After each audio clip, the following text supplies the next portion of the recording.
Welcome to the Commonwealth Museum. Today we're going to be learning how to make these cool tricorner hats so you can be fancy like us for the Boston Massacre program that we have here at the Commonwealth Museum.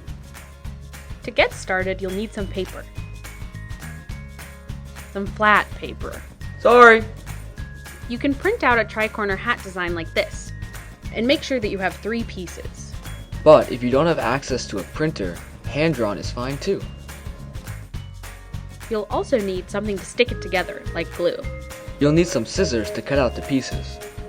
If you don't have glue, a stapler or tape work too. Next, you'll need to cut the 3 pieces out. Tricorner hats were worn in the 17th and 18th centuries. They were popular as they could be styled to show off a gentleman's fashionable wig. Their small size is perfect for tucking under your arm when you go into somebody's house. Now that you have 3 pieces cut out, you're going to glue or staple them or tape them together. You can do this by putting the ends of the pieces together.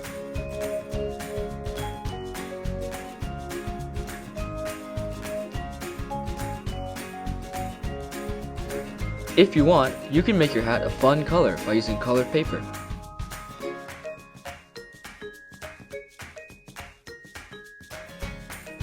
If you have glue, you can attach the pieces like so.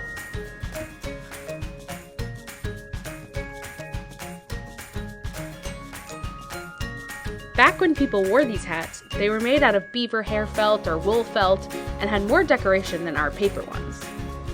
I don't know, I think our paper hats are pretty fashionable.